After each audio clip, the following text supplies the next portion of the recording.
পরিষ্কার কথা, কাদিয়ানীদের পক্ষ যারা নেবে, রাশেদ খান মেনন গোটা বাংলাদেশে অবাঞ্ছিত ঘোষণা করেছি। মুরগি চোরা শাহরিয়ার কবির যেখানে পাওয়া যাবে জুতা দিয়ে বাইরে সোজা করে দিতে হবে।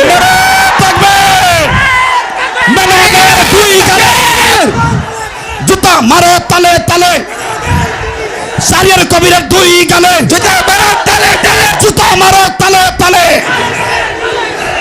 আমরা পরিষ্কার ভাষায় বলতে চাই, রাশেদ খান মেনন, হাসানুল হক ইনু, মুরগি চোরা শাহরিয়ার কবির গং, এই ইনু আর মেনন নৌকার খয়রাত নিয়ে এমপি হয়ে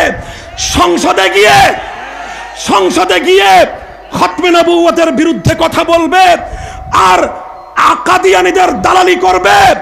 পরিষ্কার বলতে চাই, নাসিমের মুখটা সামলায় রাখেন। যদি নাসিম আপনার দলের মুখপাত্র হয়ে থাকে আর ওটাই যদি হয় আপনার দলের বক্তব্য, আমরা আগামী 5ই মে শাইখুল ইসলাম আল্লামা শাহ আহমদ শফির ডাকে আবার শাপলা চত্বরে যাব,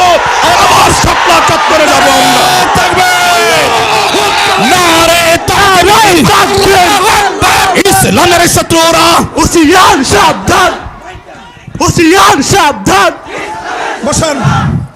বসেন, কথা হবে আজকে পরিষ্কার। এটা আহমদ শফির দেশে কাদিয়ানীদের দালালি করে সংসদ ভবনে কাউকে থাকতে দেওয়া হবে না।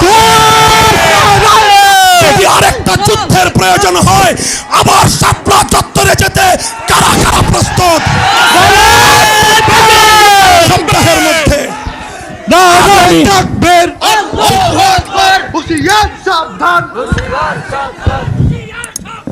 আগামী 1 সপ্তাহের মধ্যে টঙ্গীর পবিত্র ইজতেমার মাঠ যাদের রক্ত দিয়ে ধুয়ে পরিষ্কার করা হয়েছিল, আল্লামা আহমদ শফির নেতৃত্বে হযরত মাওলানা জুবায়ের সাহেব, যিনি এই কাকরাইলের যেই কমিটি, কাকরাইলের যে ওয়াকফ প্রশাসন অনুমোদিত কমিটি, মুতাওয়াল্লির কাছে হস্তান্তর করতে হবে। আমরা ধৈর্য ধরেছি, আরো ধৈর্য ধরতে চাই, কিন্তু যদি আল্লামা আহমদ শফি, জুনায়েদ বাবু নগরী যদি আমাদেরকে আগামী জুমা ইজতেমার ময়দানে গিয়ে আদায় করতে বলেন, যে কোনো মূল্যে রক্তের বিনিময়ে, রক্তের সাগর পাড়ি দিয়ে সেই জুমা কামিয়াব করতে নাসরুম মিনাল্লাহি ওয়া ফাতহুন করিব। দেখা হবে আবার যুদ্ধের ময়দানে ইনশাআল্লাহ। কার মটকে দিবেন? কার মটকে দিতে চান? আপনার গর্দানটা কত মোটা? গর্দান কত মোটা জানতে চাই। ঘি খেয়ে ঘাড় মোটা বানাইছেন? এই গর্দান, মোটা গর্দান দিয়ে কাজ হবে না।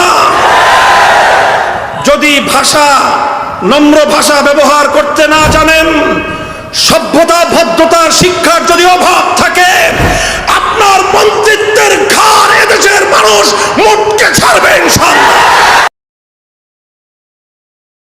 হেফাজত বাংলাদেশের পক্ষে ভূমিকা রাখবে। সরকার যদি দেশের পক্ষে থাকে, সরকারকে সহযোগিতা করবে। সরকার যদি ইসলাম এবং দেশের বিপক্ষে অবস্থান গ্রহণ করে, তাহলে ঘাড় কিভাবে মটকায় দিতে হয় আমরা মন্ত্রীর কাছ থেকে সেই ভাষা শিখি। মনে রাখবেন, যদি এভাবেই ধর্মপ্রাণ মুসলমানদের তাদের আবেগ, অনুভূতি, ইসলামের অকট্য বিধানকে উপেক্ষা করে আপনারা এভাবেই যদি একটার পরে একটা ইসলাম বিরোধী কার্যকলাপ পরিচালনা করতে থাকেন, আপনাদের সাথে এদেশের ধর্মপ্রাণ মুসলমানদের স্থায়ী বৈরিতার সম্পর্ক তৈরি হবে। স্থায়ী বৈরিতার সম্পর্ক তৈরি হবে। এদেশের ধর্মপ্রাণ মুসলমান প্রতিটি ক্ষেত্রে আপনাদের বিরুদ্ধে অবস্থান নিতে বাধ্য হবে। নির্বাচনের সময় আপনাদেরকে রুখে দেওয়ার জন্য মাঠে নামতে আমরা বাধ্য হব। কি জবাব দিবেন মাননীয় আইজিপি সাহেব? কি জবাব দিবেন মাননীয় বিচারপতি সাহেব? কি জবাব দিবেন মাননীয় প্রধানমন্ত্রী?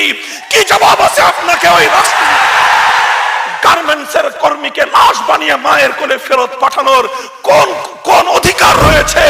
আপনি যদি দায়িত্ব গ্রহণ করেছেন, নিরাপত্তা দিতে যদি ব্যর্থ হন, তাহলে আপনি সসম্মানে গদি থেকে ছেড়ে যান।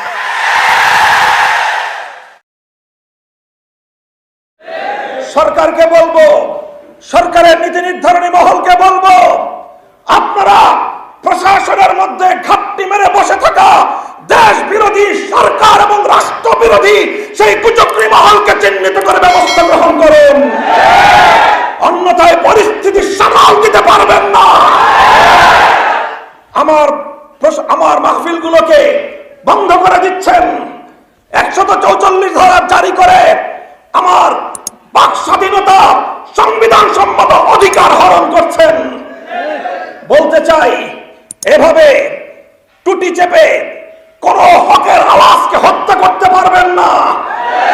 একজনের কণ্ঠ স্তব্ধ করলে লক্ষ কণ্ঠ উচ্চারিত হবে। স্বৈরাচারী পাকিস্তানি গোষ্ঠী 71 সালে বঙ্গবন্ধুকে গ্রেফতার করে তার কণ্ঠ স্তব্ধ করতে পারেনি। আজ আমাকে আপনারা গ্রেফতার করতে পারবেন, আমাদের কণ্ঠকে স্তব্ধ করতে পারবেন না।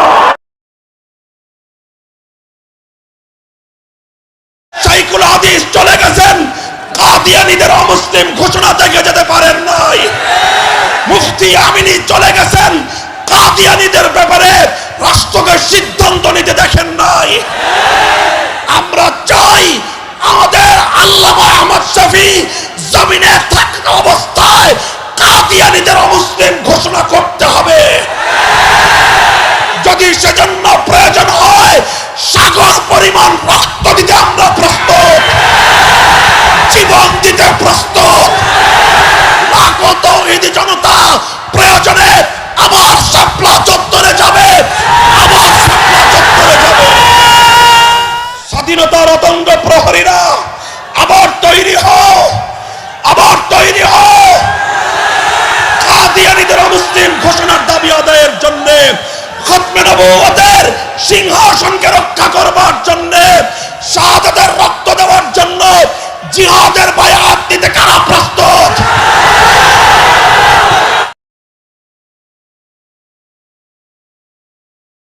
এই মসজিদের নগরী ঢাকার শহর, সারা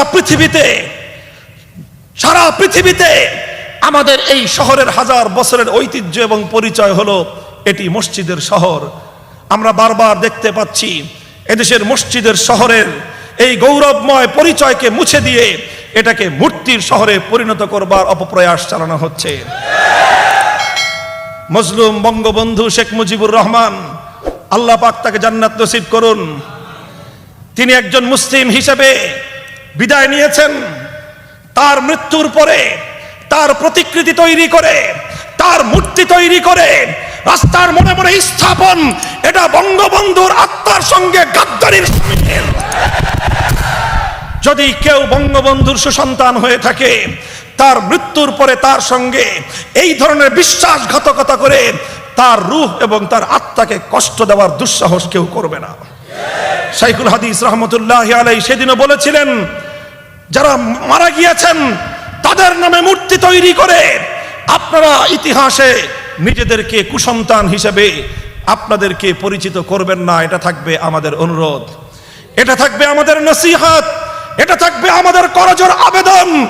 আর যদি আমাদের এই নসিহত, আর যদি আমাদের এই আবেদনগুলো, আমাদের এই নিবেদনগুলো আপনাদের কর্ণকুহরে পৌঁছতে ব্যর্থ হয়, তাহলে এদেশের তাওহীদি জনতাকে নিয়ে এই মূর্তি সংস্কৃতিকে রুখে দেওয়ার জন্য গোটা বাংলাদেশ ব্যাপী তাওহীদি জনতা আবার শাপলা চত্বরে যাবে।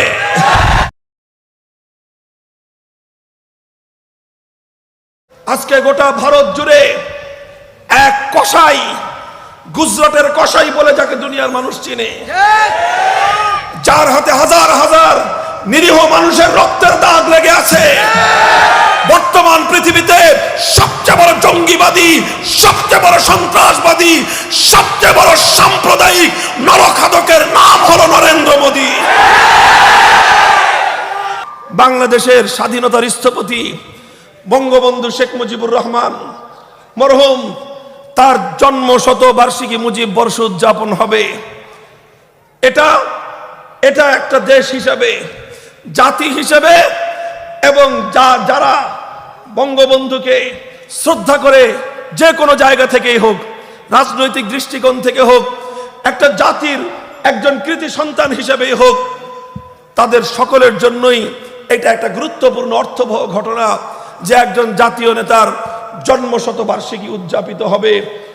কিন্তু যখন দুঃখ লাগে, আমরা যখন দেখতে পাই বাংলাদেশের যিনি স্থপতি তার জন্মশতবার্ষিকীতে বাংলাদেশের সবচেয়ে বড় দুশমনকে সবচেয়ে বড় সম্মানের আসনটা দান করা হবে, তখন আমরা দেশপ্রেমিক জনগণ এবং আমাদের বঙ্গবন্ধু স্বাধীনতার স্থপতি তাকে কলঙ্কিত করবার পায়তারা হয়।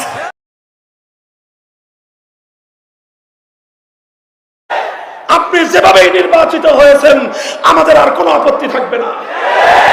18 কোটি মানুষের মুখের ভাষা, মনের ভাষা একবারের জন্য আপনার মুখে উচ্চারণ করেন, 18 কোটি মানুষ আপনার জন্য জীবন দেবে। শান্তি চাই, যুদ্ধ চাই না। আমরা সম্প্রীতি চাই, লড়াই চাই না। আমরা বন্ধুত্ব চাই, শত্রুতা চাই না। কিন্তু মনে রাখবে, যদি আমাদের বন্ধুত্বের হাতে তুমি গাদ্দারির রক্ত লাগিয়ে দিতে চাও, সম্প্রীতির জায়গায় যদি সাম্প্রদায়িকতার আগুন জ্বালিয়ে দিতে চাও, 80 কোটি মুসলমান গজওয়াতুল হিন্দের হাতিয়ার নিয়ে জিহাদের ময়দানে নামবে, জিহাদের ময়দানে নামবে। এজন্য সোজা হয়ে গেছে মাথার টান। হ্যাঁ বাঙালি, এই এক শিক্ষা না 29শে ফেব্রুয়ারি থেকে মাইলের উপরে নরেন্দ্র মোদী যদি আসতে চায়, একটা করে ঝাঁটা আর একটা করে জুতা, এক দুটো করে 18 কোটি বাঙালির 36 কোটি জুতা ঝাড়ুর বাড়ি দাও, নরেন্দ্র মোদী সোজা হয়ে যাবে।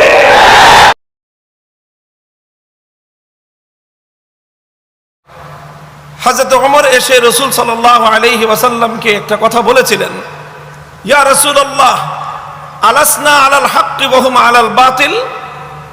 হুজুর আচ্ছা বলেন তো, আমরা হকের উপর আর ওরা বাতিলের উপর, কথাটা ঠিক আছে কিনা? হুজুর বলেন যে হ্যাঁ ঠিকই, আমরা হকের উপর আর আমাদের শত্রুরা হলো বাতিলের উপর। এরপরে হযরত ওমর বলেন যে আলাইসা কাতলানা ফিল জান্নাহ ওয়া কাতলাহুম ফিন্নার। হুজুর আরেকটা প্রশ্নের জবাব দেন, আমরা হকের উপর থেকে যদি মৃত্যুবরণ করি তাহলে খোদার জান্নাত হবে আমাদের ঠিকানা, আর আমাদের প্রতিপক্ষ বাতিলের উপর থেকে যদি ওরা মরে তাহলে ওরা যাবে জাহান্নামে। কথা ঠিক আছে কিনা? হুজুর সাল্লাল্লাহু আলাইহি ওয়াসাল্লাম বলেন যে হ্যাঁ, তোমার এই কথাটাও তো ঠিক, যে আমরা হকের উপর ওরা বাতিলের উপর, আমরা মরলে জান্নাত ওরা মরলে জাহান্নাম। হযরত ওমর বলেন তাহলে ফালা মা নুতি হাযিহিদ দুনিয়া, তাহলে আমি কেন মাথা নত করব? হকের উপর থাকছি, মরলে জান্নাত, ওই বেটা বাতিলের উপর থেকে মরলে যার জন্য জাহান্নাম কনফার্ম। ও যদি মাথা নত করতে না পারে, হকের ঝান্ডাবাহী মাথা নতে পারে না, মাথা নতে পারে না।